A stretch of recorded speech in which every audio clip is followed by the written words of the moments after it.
Et je pense que ceux qui ont l'habitude de faire des mèches doivent un peu s'asseoir pour pouvoir suivre cette partie. Parce que bien sûr, dans mes vidéos, il y aura toujours un côté santé. Quand j'ai essayé de revoir comment ça se passait quand je faisais mes mèches, par exemple, je me suis rendu compte qu'il y avait beaucoup de problèmes qui se posaient. Beaucoup de problèmes. Bonjour, j'en suis à mon premier jour de Microlox, comme vous pouvez le voir et le constater. Et vraiment, dans cette vidéo, je vais vous expliquer pourquoi j'ai décidé de passer au Microlox. Alors, installez-vous si vous voulez en savoir plus.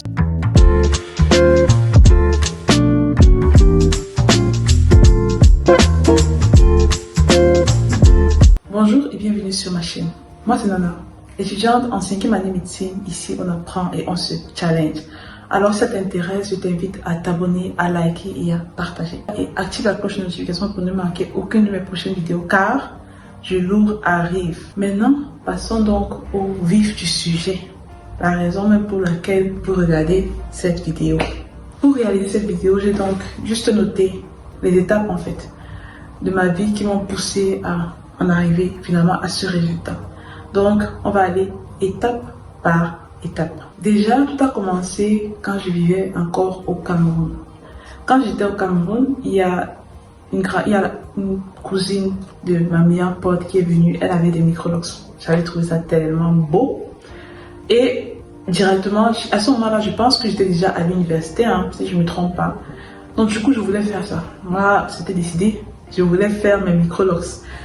J'en avais parlé à ma mère qui trouvait que non, c'était trop brusque comme décision déjà de 1. De 2, elle trouvait que j'étais pas assez mature pour prendre ce genre de décision parce que elle m'avait dit que j'attends au moins d'être adulte. Parce que je crois que, du moins, d'après la loi camerounaise, j'étais pas encore adulte à ce moment-là. Donc, elle m'a suggéré d'attendre que si je veux le faire, que j'attende au moins dans plusieurs années avant de le faire. Et chose que j'ai écoutée et j'ai compris. Après, j'ai voyagé, je suis arrivée ici en Russie, j'ai commencé mes études et autres. Il faut savoir que déjà à la base, je suis une personne, je n'ai jamais vraiment beaucoup apprécié les extensions capillaires telles que des perruques ou des greffes. Parce que pour commencer, mes parents ne nous avaient pas autorisé de faire ce genre de coiffure avant au moins d'être arrivé à l'université. Arrivé à l'université, oui, vu que j'étais en mode, c'est le moment quoi. On m'a bloqué un style de coiffure pendant plusieurs années. J'ai commencé à le faire. Sauf que franchement, en général, quand je les faisais, j'étais pas souvent satisfaite du résultat. Je trouvais que ça ne me convenait pas trop et tout et tout. Ce qui fait que, au début, j'avais l'enthousiasme du début de faire quelque chose qui a longtemps été interdit. Mais à un moment, voilà, je me suis très vite lassée de ça. Je suis donc passée comme d'habitude parce que depuis toute petite, la coiffure justement que je pouvais faire, c'était quoi? C'était les coiffures qu'on appelle chez nous les rastas. Les rastas, ce sont des extensions de mèches. Et ça m'allait plutôt bien. Et voilà, j'avais trouvé, c'était ma zone quoi. J'étais quitté dans les perruques et tout ça là, au greffe, au rasta. Et ça m'allait.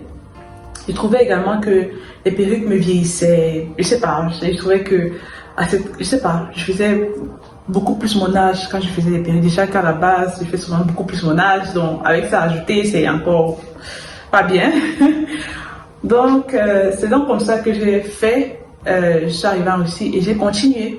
Arrivée en Russie, j'ai voyagé avec tout mon sac de greffes et de mèches, malgré le fait que je n'aimais pas trop, hein, mais j'ai quand même pris parce que ces mèches-là, ce sont des cheveux naturels en général, donc du coup, ça peut durer plusieurs années et on ne sait jamais. Donc, je t'ai dit, on ne sait jamais, tu les prends, tu voyages avec. À ma grande surprise, ça s'est empiré quand je suis arrivée en Russie. Alors là, je ne supportais même plus voir ma tête avec ces cheveux-là. C'est-à-dire, limite, j'ai commencé à éprouver un dégoût interne de me voir, de me voir avec des cheveux d'autres personnes en fait. Et là, ça m'a vraiment affectée. Je pense que j'arrivais en classe ou même dans la rue et tout, je voyais tout le monde avec ses cheveux. Donc les cheveux que chez nous, on prend pour faire la greffe, ici ce sont des cheveux des gens normaux quoi. Ce sont les cheveux qu'ils ont. Et moi, je me dis, mais en tant qu'individu, j'ai aussi ma part d'individualité. Et j'ai du mal à aller me mettre au milieu des gens qui sont là avec leurs propres cheveux. Et moi, portant aussi leur type de cheveux. Ça ne passait plus dans ma tête. C'était plus fort que moi. Limite, vraiment, c'était plus fort que moi. J'ai même voulu batailler, mais ça ne passait pas. Par conséquent, je n'ai jamais porté ces perruques-là ou ces greffes-là une fois que j'étais arrivée en Russie. Au Cameroun encore, ça allait, hein, parce qu'au Cameroun, c'est assez régulier, c'est facile de trouver. Vous m'avez dit ça, les mots m'échappent, mais en fait, c'est courant de voir des personnes avec des perruques, des greffes et tout ça là, qui viennent du Brésil ou je sais pas, qui sont bouclées, lisses, tout ça, tout type en fait. Donc c'est courant et ça passe. Mais en Russie, ça ne passait pas du tout dans ma tête. C'est comme si, en le faisant, j'allais me déguiser. Je serais en quelque sorte peut-être le clown de la classe. Peut-être que je vais un peu trop loin, mais voilà. Et donc, la chose que je faisais, c'est que je faisais toujours mes rastas. Donc, j'ai beaucoup fait les rastas pendant la patfat. Limite, je laissais mes cheveux se reposer, vas-y, maximum 3 jours, 4 jours, une semaine, grand maximum. Et on passe au rasta. Là, c'était vraiment maximum. Sinon 2 jours, ou bien, quand je retire, je lave, je remets directement l'autre rasta et ainsi de suite. Donc, je maîtrisais les rastas tellement les premières années. Et surtout que j'avais un grand stock aussi. J'avais un grand stock et je savais un peu économiser. Donc, j'allais couper, j'allais faire des rastas souvent courts, souvent j'allais faire des gros rastas, souvent j'allais laver les mèches et les refaire, vous voyez. Donc, c'était un peu ma technique que j'utilisais pour pouvoir économiser dans ce sens-là. Voilà. Et après, je suis entrée parce que durant cette année-là aussi, il faut préciser, j'étais encore en préparation. Ce qui fait que ça allait, vu qu'en préparation, s'il n'y a pas trop de limites, trop de restrictions et autres. Mais quand je suis entrée à l'université, il fallait porter des chapeaux médicaux, comme par exemple celui-ci, qui est un de mes chapeaux médicaux. Et je vais le porter devant vous d'ailleurs. Vous voyez, c'est vraiment net en fait. Sur la tête, ça passe net. Si je regarde de l'autre côté, c'est que je suis en train de me regarder juste. Donc, imaginez ce chapeau avec des rastas. Pour ceux qui font des rastas, je crois qu'ils vont bien me comprendre. Ce n'était pas évident. Par conséquent, j'ai donc commencé à me tresser avec les locks. Vraiment, je faisais les locks basiques. Chaque fois, c'était juste le début comme ça là. Je faisais mes locks. Première chose, c'est que je remarque que mes cheveux poussent beaucoup plus vite. Genre, je garde plus. Bonne nouvelle, parce que moi, j'ai souvent beaucoup aimé la longueur, donc, ensuite les cheveux. Bonne nouvelle pour moi. Donc, du coup, deuxième chose, je n'ai pas de problème avec mon chapeau de l'université. Je n'ai pas de problème pour pouvoir nager à la piscine. Donc je prends goût et ça commence, je me fais donc les locks parce que en fait je me rends compte juste que j'ai une vie un peu plus tranquille en fait. Parce que penser à faire des rastas et tout ça, voilà, avec les locks, ça me prenait même moins de temps parce que pour faire les rastas, souvent j'allais les faire très longs. Et mes cheveux, vu que mes cheveux à ce moment étaient plus courts que maintenant, ça me prenait moins de temps. Je pouvais laver mes cheveux sans problème parce que je partais aussi courir chaque matin. Donc quand je partais courir, je rentrais, je me lavais et je passais de l'eau sur ma tête. Je sais pas, je sentais un tel confort avec mes locks. Un tel confort. Je sais même pas comment je peux expliquer ça. J'ai pris un goût, je sais pas. Ça s'est juste amplifié quoi. J'ai vraiment commencé à apprécier rester avec les locks. Après il y a eu le corona. Il faut que je prenne mon feuille d'ailleurs parce que je me perds déjà là. Après il y a eu le corona. Une fois qu'il y a eu le corona, on devait rester à la maison, par conséquent, plus de chapeaux d'école, plus de machines. J'avais bien la possibilité de me faire des rastas, mais tellement je me sentais confortable avec mes cheveux que c'est là que j'ai encore plus pris le temps de prendre soin de mes cheveux. Et c'est d'ailleurs durant cette période-là que j'ai vraiment appris à comment faire pousser mes cheveux. Vraiment, je me suis rendu compte que plus on traitait les cheveux avec amour, plus on était douce, plus on était, je sais pas trop quoi, moins les cheveux se cassaient, moins il y avait des problèmes, plus on prenait soin, je ne sais pas comment je peux dire ça. Mais le fait que mes cheveux étaient accessibles, par exemple, je pouvais les hydrater souvent assez régulièrement, je pouvais vraiment prendre soin de mes cheveux, voir leur aspect, voir s'ils sont secs ou pas. Alors que cachés sous les rastas, j'avais tendance à ne pas souvent vérifier ça et je faisais juste une routine, par exemple mensuelle, chaque fois que j'allais retirer les tresses, c'est là que j'allais donc faire mes soins. Sauf que souvent, c'était pas suffisant, souvent ça n'allait pas. En fonction des saisons, je savais que je pouvais adapter mes soins et tout, parce que je voyais mes cheveux, je les voyais régulièrement, donc je pouvais savoir s'ils sont en bon état, s'ils sont en mauvais état et autres. Et ça a fait que j'ai vraiment apprécié les locks. J'ai commencé à faire que les locks. Quand je dis locks, je ne parle pas des locks définitifs, je parle des locks en forme de vanille comme ça. Parce que chez nous, aussi au Cameroun, on appelle les vanilles les locks. Bref, donc j'ai commencé à apprécier mes vanilles et je ne faisais que les vanilles seulement. Pendant plusieurs années, je faisais que les vanilles et j'étais tellement ravie du résultat parce que ça me permettait de garder la longueur. Et je remarquais, je voyais mes cheveux être en meilleure santé, être plus robustes, être plus beaux, plus éclatants et plus longs. Donc, quoi demander de plus? Quoi demander de plus? Maintenant, on va passer à une partie très importante. Et je pense que ceux qui ont l'habitude de faire des mèches doivent un peu s'asseoir pour pouvoir suivre cette partie. Parce que bien sûr, dans mes vidéos, il y aura toujours un côté santé. L'une des choses que j'ai remarqué, que j'ai apprises en faisant mes études et autres, c'est qu'on apprend sur les causes de certaines maladies.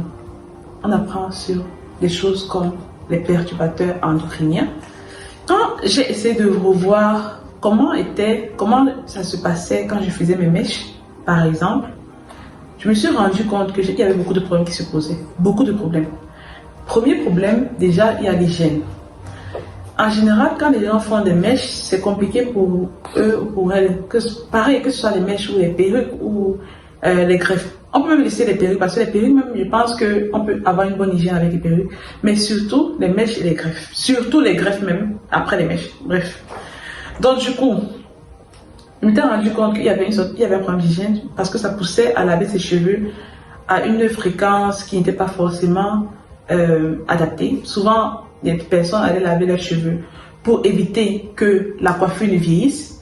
Va laver par exemple les cheveux après 3 semaines peut-être après la pose d'une Serasta, parce que justement si elle lave les cheveux trop tôt, ou bien déjà 2 semaines après, ou bien 1 semaine après, la coiffure, les cheveux, étant donné que les cheveux afro au contact de l'eau ont tendance à comment je peux dire ça, à durcir, et à se comment je peux dire, le mot m'échappe, mais en tout cas ils ont tendance à diminuer, à devenir plus touffus, bref, à être moins lisses on peut dire, et à durcir. Cela peut donc en vieillir, cela peut donc rendre la coiffure plus vieille si on lave ses cheveux lorsqu'on fait par exemple des rastas trop tôt. Et par conséquent, beaucoup de femmes vont éviter de laver leurs cheveux trop tôt. Quand je dis cheveux, je parle de cheveux avec les mèches quoi. Vont éviter de les laver trop tôt. D'autres même ne vont pas du tout laver leur tête jusqu'au moment où elles vont refaire encore une autre coiffure. Et en moyenne, par exemple, les gens gardent leurs mèches 1 mois, d'autres vont jusqu'à 3 mois. Bon, imaginez un peu, voilà. De 2, au niveau de l'hygiène, tout reste toujours au niveau de l'hygiène. Il y a le fait qu'en général, quand on a nos mèches, les mèches peuvent souvent aller partout. Ça entre toujours dans le contexte de la vie, mais pas que. Quand je porte par exemple les mèches, je vais constater que mon visage aura tendance à avoir par exemple beaucoup plus de boutons et autres. Parce que quand tu mets les mèches, tu pars dans les transports, tu t'assois par exemple dans les transports, tes mèches vont toucher les transports. C'est rare de voir des personnes, ou peut-être c'est mon cas seulement, mais en tout cas, quand je mets les mèches, c'est rare que je les garde seulement attachées au contact de tout ce qui peut être source de saleté, on peut dire. Ce qui fait que je vais aller dans les transports, dans le bus, et souvent les mèches sont longues. D'autres font des mèches qui leur arrivent jusqu'aux pieds, pour vous dire. Donc, quand on fait souvent des mèches, on a tendance à les laisser, même pas qu'on les laisse, mais déjà, ils auront tendance à traîner sur des endroits publics, par exemple, comme je parlais des transports, même traîner au sol, traîner à beaucoup d'endroits. Et souvent, on ne s'en rend même pas compte, mais cela garde énormément de microbes et autres, ce qui peut être donc un problème majeur au niveau de l'hygiène. Ça, c'est 2. Et du coup, par conséquent, vous pouvez avoir des répercussions sur votre santé, telles que moi j'ai parlé par exemple des problèmes de peau, Ça revient par exemple au thé d'oreiller qui est sale. Tu vas aussi passer la journée ou bien passer des mois avec des mèches qui ont touché un peu à tout là, et en dormant, tes mèches vont toucher ton visage, ou même pas seulement en dormant, hein. En faisant je sais pas n'importe quoi, ça passe ton visage, ça passe n'importe où, ça te laisse des problèmes. Même au dos, il y a des filles qui ont des boutons au dos, beaucoup, qui peuvent être dus justement à ce genre de choses. Donc c'est en passant. Et cela, malheureusement, même si vous l'avez aux mèches chaque 2 semaines, il y a de fortes chances que ce ne soit pas assez suffisant pour pouvoir protéger, mais ce sera déjà mieux, mais ce ne sera pas assez suffisant pour protéger de tout cela. Donc il faut juste être attentif, et c'est ça le problème, c'est compliqué d'être attentif quand on a des mèches, surtout quand elles sont très longues. Troisième problème, là on arrive sur un problème un peu plus chimique. Les mèches en général sont des matières plastiques. En général sont faites de matières plastiques. Et qui dit plastique? Quand je dis plastique, c'est vraiment global, parce que la composition chimique, on va dire, il y a des produits qui sont comment le terme m'échappe, mais des dérivés de pétrole et tout ça là. Bref. Et qui dit cela parle de quoi? Des perturbateurs endocriniens, parle des microplastiques. Il faut savoir que le cuir chevelu, c'est aussi un endroit du corps qui absorbe. Comme c'est la peau en fait. Le cuir chevelu, il y a de la peau, et la peau absorbe. Tel que la peau absorbe des problèmes, des choses partout, tel que des huiles peuvent être nocives, avec des mauvaises contenances et autres peuvent être nocives pour la peau, pareil, les mèches et autres peuvent être nocives pour le cuir chevelu. Donc, quand, par exemple, déjà, les mèches sont constituées de matières plastiques, pour commencer. De deux, les mèches se trouvent où? Sur la tête. Qui dit sur la tête, dit une fois que tu marches, ou bien s'il y a le soleil, au contact de la chaleur, les mèches sur la tête vont dégager des produits chimiques et toxiques qui seront absorbés par votre cuir chevelu. Ça, c'est une chose dont on ne parle pas souvent, beaucoup, mais qui est très important. Qui est très importante, autant pour moi. Donc, cela veut dire que votre corps, en général, si vous mettez beaucoup de mèches, et si vous passez très souvent sous le plastique, parce qu'au Cameroun, là, on a parlé du couscous qu'on fait dans les emballages plastiques. On n'a pas parlé des mèches sur la tête des filles. Alors que tu es dans une ville comme à Douala ou à Yaoundé, même, vous pouvez facilement être à 32 degrés, 32 et même souvent plus. Et tu vas voir des femmes, même des commerçantes, qui vendent toute la journée sous ce soleil ardent, là, le soleil de midi, imaginez, qui brûle limite. Vous restez là avec les mèches sur la tête qui vont donc dégager tout ça là et qui seront absorbés par votre organisme. J'avais déjà fait une vidéo sur les perturbateurs endocriniens. Je pense que je n'ai pas besoin de décrire les conséquences de tout ça dans l'organisme. Allez juste checker ma vidéo sur les perturbateurs endocriniens pour en savoir plus. Mais en gros, ça, ce n'est pas bien. Ce n'est pas du tout bien pour votre santé. Ce n'est pas du tout bien. Il y a non seulement les perturbateurs endocriniens, il y a les microplastiques qui seront absorbés dans l'organisme. Et là, c'est pas du tout bien.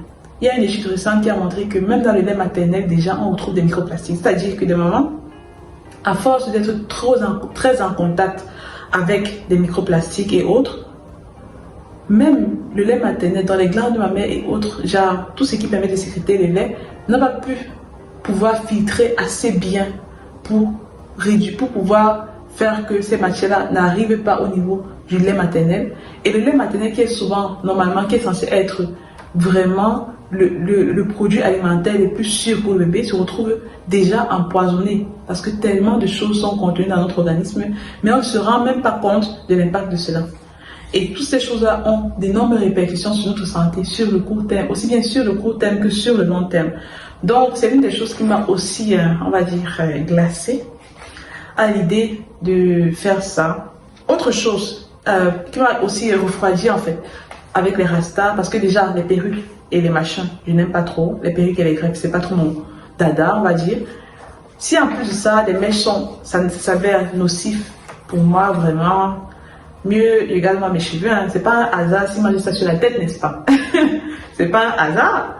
Et une fois que c'était clair pour moi, il me manquait seulement le style. Moi, j'aime bien avancer et je me suis rendu compte, c'est même pas que je cherchais un style.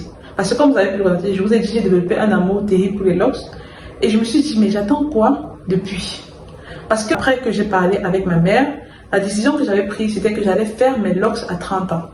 mes micro-locks définitifs à 30 ans. Parce que j'estimais que à ce moment-là, peut-être je devais déjà avoir ou penser à avoir un enfant et autres. Et je sais que, par exemple, on dit souvent que la vie des mamans n'est pas facile et ça se voit, c'est pas facile du tout. Donc, je me disais que j'allais réduire ce côté, penser trop aux coiffures et tout ça là, juste en me faisant des micro-locks. C'était plus par rapport à ça, sachant que c'était une coiffure que j'avais beaucoup aimée, donc voilà. Mais je pense même que j'étais pas prête à ce moment-là pour faire des micro-locks. Mais je me suis dit, j'attends quoi? Je me suis dit, j'attends quoi? Et je me suis lancée et donc commencé, voilà, comme vous pouvez le voir, j'ai fini hier. Et aujourd'hui, c'est mon premier jour en fait, ou même hier, on peut donc du coup considérer ça comme mon deuxième jour de micro-locks sur ma tête. Pour l'instant, ce ne sont que des vanilles, pas encore des locks, mais on en arrive. Donc, il y a le côté esthétique de la chose qui m'a plu, le côté versatile. Je sais que l'information que j'ai là, je vous ai dit dans la vidéo des perturbateurs endocriniens que d'ailleurs, ils sont omniprésents dans la société, ils sont partout. La chose qu'on peut juste faire, c'est limiter les dégâts, mais on ne peut pas vraiment dire qu'on sera complètement immunisé ou qu'on pourra complètement on pourra complètement se protéger contre ça. C'est pratiquement impossible dans la société de nos jours. Donc je sais que ça peut arriver que je sois tentée de faire des coiffures encore avec des rastas par exemple. Et en même temps, les locks me permettraient donc de les faire. Je sais que les micro-locks me permettraient d'avoir de longs cheveux. Et si j'en arrive à de longs cheveux, peut-être je n'aurais même plus besoin de faire des rastas et autres. Donc finalement, je garde mon style, je garde ce que j'ai, je garde la versatilité. En plus de ça, j'ai des cheveux très durs qui, lors des soins, me demandaient souvent beaucoup de tact, beaucoup de douceur. Et qui dit tout ça là, dit aussi beaucoup de temps parce que si tu ne veux pas agresser tes cheveux, tu vas donc prendre du temps pour peigner tresse par tresse, pour coiffer et autres. Et ça me demandait beaucoup de temps. Donc j'essaie de gagner aussi en temps. Le fait aussi de faire une seule coiffure de manière définitive, parce qu'avant je la faisais, mais je devais la refaire chaque mois, chaque 3 semaines maximum. Donc, ça fait que je n'ai pas trop besoin de réfléchir, je n'ai pas trop besoin de m'apprêter, de me préparer, de défaire et de refaire. Tout ce que j'ai à faire, c'est de renouveler genre, les pointes là, qui sont maximum en général peut-être 1 cm. Et 1 cm de tresse pour toute ma tête, franchement, je pense que je finis ça beaucoup plus vite que faire tout. C'est tout ça qui m'a motivé donc à faire mes micro-locks. Et je vous avoue que j'aime beaucoup, j'aime énormément. Et je regrette même d'ailleurs de ne pas l'avoir fait un peu plus tôt parce que durant ces années, j'ai fait pratiquement 3 ans. Durant 3 ans, je ne faisais que des locks.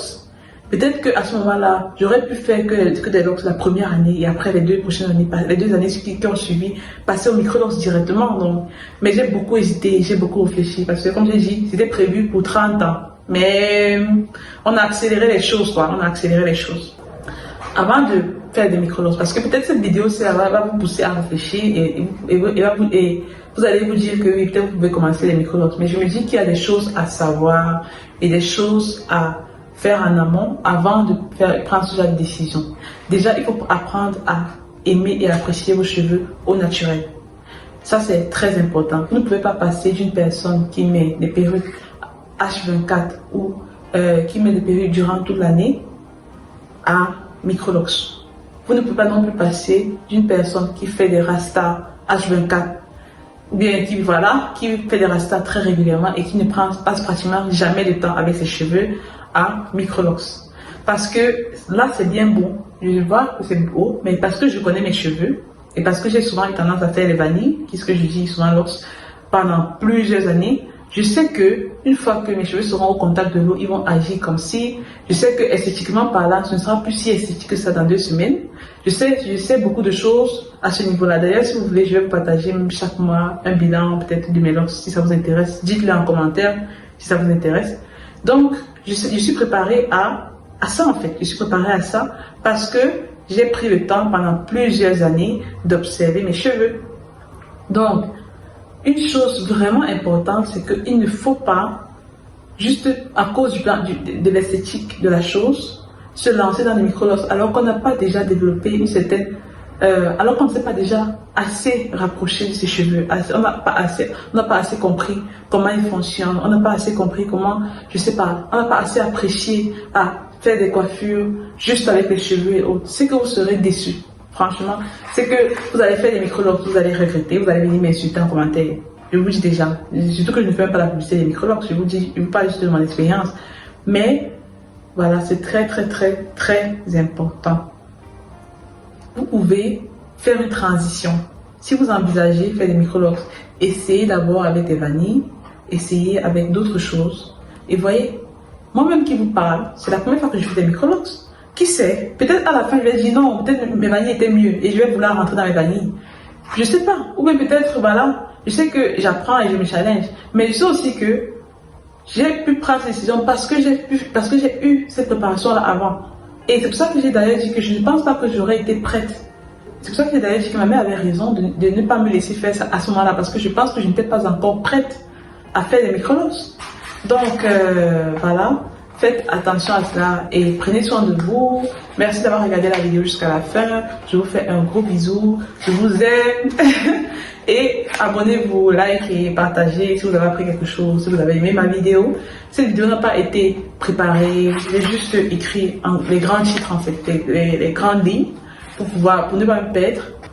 Abonnez-vous, likez et tout. Et je vous ferai souvent des vidéos comme ça, des temps sur des sujets qui ne concernent pas trop la santé, ou qui peuvent d'ailleurs concerner la santé, mais pas de manière carrée comme d'habitude avec mon avis de chirurgie. Bref, je vous ferai souvent des vidéos juste simples. Quand vous me voyez avec des habits de maison comme ça, comprenez qu'on est relax, qu'on est chill, vous voyez. Et quand vous me voyez avec des habits de chirurgie, comprenez que oui, là, ça devient du sérieux, vous voyez. Voilà, bye bye. Voilà.